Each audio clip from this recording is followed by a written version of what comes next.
चलिए स्टूडेंट, हम लोग क्वेश्चन नंबर 5 को सॉल्व करते हैं। देखिए क्वेश्चन नंबर 5 में क्या कहा जा रहा है।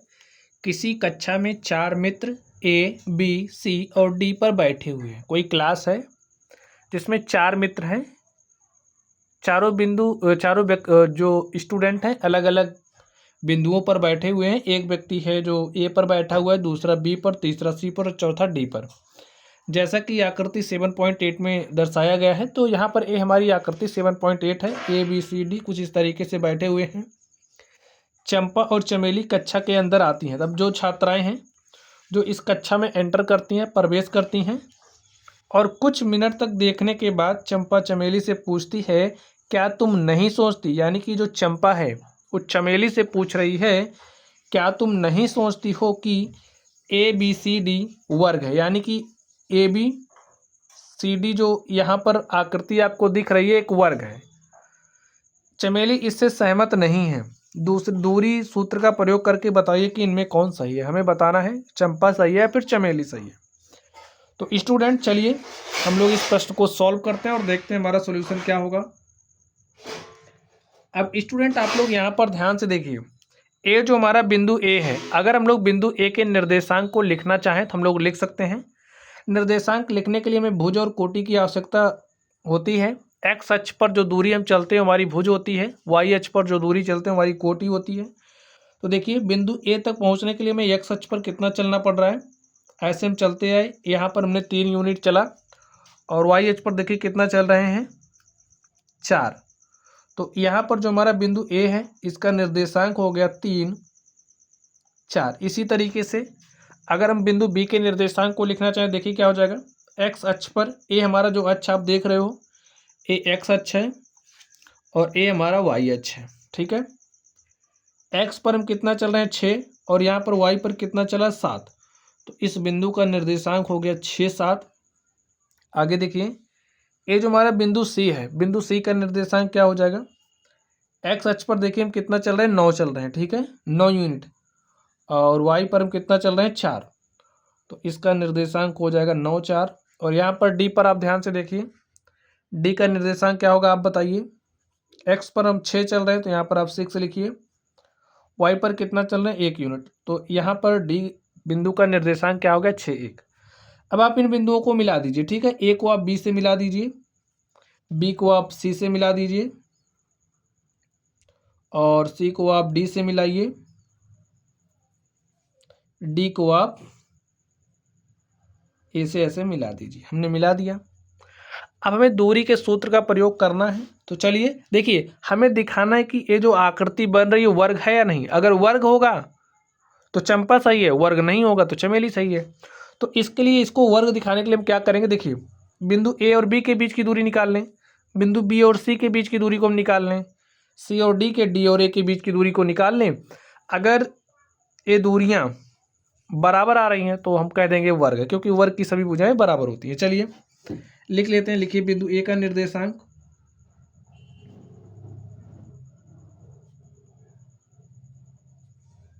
निर्देशांक क्या है, हमने 3, 4 निकाला है, लिख लीजिए 3, 4। बिंदु बी का निर्देशांक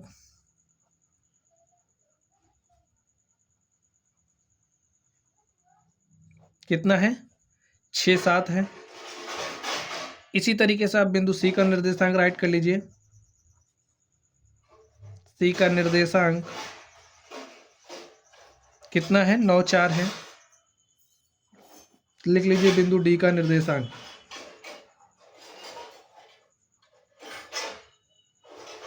हमारा बिंदु डी का निर्देशांक क्या है, 6, 1 है। अब स्टूडेंट देखिए, जो भी हमारे पास बिंदु थे हमने बिंदुओं के निर्देशांक को लिख लिया है। चलिए अब हमारा जो दूरी का फॉर्मूला होता है, अगर हमें 2 बिंदु दिया गया है, समझिए हमें कोई बिंदु P दिया गया है। बिंदु P का निर्देशांक x1 y1 है, हमारे पास कोई दूसरा बिंदु Q है। बिंदु Q का निर्देशांक x2 y2 है।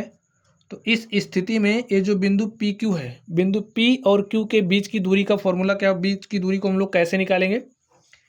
लिखिए बिंदु PQ के बीच की दूरी का जो फॉर्मूला होगा, हमारे पास कोई बिंदु P है, कोई बिंदु Q है, हम बिंदु P और Q के बीच की दूरी को निकालना चाह रहे हैं। तो दो बिंदुओं के बीच की दूरी को हम लोग कैसे निकालते हैं? देखिए फॉर्मूला क्या होता है, इस आप x2 को लिखिए, x2 माइनस x1 का whole square plus y2 minus y1 का होल स्क्वायर। आप इसी फॉर्मूले का यूज करिए और बिंदुओं के बीच की दूरी को निकालिए। चलिए हम लोग ए बी के बीच की दूरी को निकालते हैं। लिखिए ए बी की दूरी क्या हो जाएगी, अंडर रूट, अब देखिए ए बी के बीच की दूरी निकाल रहे हैं तो x2 इसको मानिए और आप x1 इसको लीजिए, ठीक है। तो 6 माइनस 3 करिए का होल स्क्वायर प्लस 7 माइनस 4 करिए, सॉल्व कर लीजिए इसको। 6 में से हम 3 घटाएंगे तो हमारे पास 3 आएगा और 3 का स्क्वायर कर दीजिए। 7 में से आप 4 घटाओगे कितना आएगा, 3, 3 का स्क्वायर कर दीजिए। देखिए 3 का स्क्वायर 9 हो जाएगा, फिर 3 का स्क्वायर करेंगे 9 और 9 9 कितना हो जाएगा 18, और 18 को कैसे लिख सकते हैं, 9 गुणे में 2 ऐसा लिख सकते हैं, और 9 का वर्गमूल लेंगे तो हमारे पास 3 आ जाएगा, यहाँ पर अंडर रूट में 2 मात्र। ठीक है स्टूडेंट, चलिए बिंदु ए और बी के बीच की दूरी को हमने निकाल लिया है। चलिए बी और सी के बीच की दूरी को निकालते हैं। क्या हो जाएगा, फॉर्मूला अप्लाई करिए। देखिए बी सी निकाल रहे हैं तो 9 माइनस 6 करिए, ए हमारा x2 है, ए x1 का काम करेगा, तो लिखिए 9 माइनस 6 का होल स्क्वायर प्लस 4 माइनस 7 का होल स्क्वायर,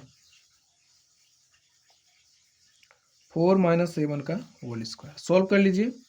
9 में से 6 घटाएंगे कितना आएगा, 3 का स्क्वायर प्लस 4 में से 7 घटाना है तो 4 तो प्लस है, माइनस 7 है, तो माइनस 7 प्लस 4 माइनस 3 हो जाएगा, ठीक है।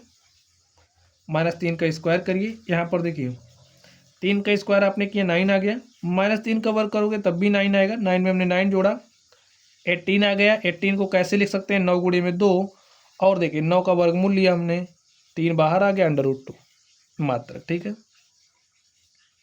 हमने ए दूरी निकाल ली, ए दूरी निकाल ली। चलिए अब हम लोग इस सी डी को निकालते हैं। तो देखिए सी डी क्या हो जाएगा, C D is equal to C D, C D ये निकाल रहे हैं सी और डी के बीच की दूरी, तो ए x2 हो जाएगा x1, 6 माइनस 9 करिए का होल स्क्वायर प्लस 1 माइनस 4 का होल स्क्वायर। फॉर्मूला अप्लाई कर रहे हैं, बार बार हम फॉर्मूला नहीं लिख रहे हैं स्टूडेंट, तो आप लोग फॉर्मूला याद कर लीजिए। चलिए 6 में से 9 घटाइए, प्लस 6 माइनस 9 कितना हो जाएगा, -3 का स्क्वायर प्लस 1 माइनस 4 -3 आएगा का स्क्वायर, हल करिए। -3 का स्क्वायर करोगे 9, यहाँ पर -3 का स्क्वायर करोगे 9, और आपने 9 में 9 जोड़ा 18 आ गया, 18 आ गया, और 18 को कैसे लिख सकते हो, 9 गुणे 2, और 9 का वर्गमूल लिया 3, अंडर रूट 2 मात्र। ये जो हमारा सी डी था हमने सी डी भी निकाल लिया है। चलिए अब हम लोग डी ए निकाल लेते हैं, या फिर आप ए डी कह दीजिए। डी ए क्या हो जाएगा, डी ए देखिए ए हमारा x2, ए हमारा x2, ए हमारा x1, ठीक है। तो 3 माइनस आप 6 कर दीजिए, 3 माइनस 6 का होल स्क्वायर प्लस 4 माइनस 1 का होल स्क्वायर, हल कर लीजिए। 3 माइनस 6 कितना आएगा, -3 का स्क्वायर प्लस 4 में से हमने 1 घटाया 3 आ गया, 3 का स्क्वायर किया, -3 का हमने वर्ग किया 9 आ गया, 3 का स्क्वायर किया 9 आ गया, और 9 में 9 जोड़ा 18 हो गया। 18 को कैसे लिख सकते हैं, 9 इंटू में 2, और 9 का वर्गमूल लिया 3 आ गया, अंडर रूट 2 मात्रा। तो स्टूडेंट आपने क्या देखा, हमारी जो दूरी है ए बी, ए कितना आया 3√2, ए बी आया 3√2, ए बी आया 3√2, और ए कितना आया, ए बी आ गया है 3√2। अब आपको पता है कि जो वर्ग है, वर्ग की सभी भुजाएं क्या होती है, बराबर होती है।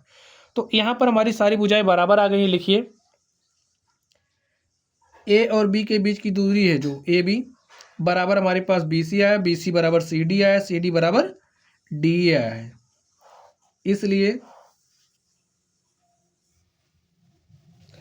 इसलिए बनने वाली आकृति, ठीक है,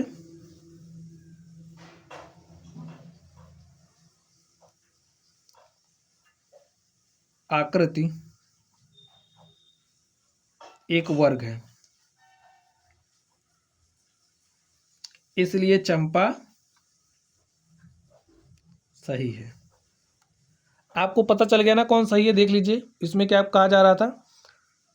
और कुछ मिनट तक देखने के बाद चंपा चमेली से पूछती, क्या तुम नहीं सोचती कि ABCD एक वर्ग है? तो जो बनने वाली आकृति है, बनने वाली आकृति यानी कि ABCD क्या है? एक वर्ग है। तो पूछा जा रहा है, चंपा चमेली से पूछती है, क्या तुम नहीं सोचती कि ABCD एक वर्ग है? चमेली इससे सहमत नहीं है। दूरी के सूत्र का प्रयोग करके बताइए कि इनमें कौन सही है। तो कौन सही है आप बताइए? चंपा सही है ना। तो इस तरीके से जो हमारा क्वेश्चन था हमने इसको हल कर लिया है। तो चलिए स्टूडेंट, आप लोग पढ़ते रहिए। अगर आप लोगों को कोई भी डाउट हो तो आप लोग कमेंट बॉक्स में कमेंट करना। वीडियो पसंद आए तो लाइक करिए, चैनल पर नए हो तो चैनल को सब्सक्राइब करिए। चलिए आप लोग पढ़ते रहिए। Thank you.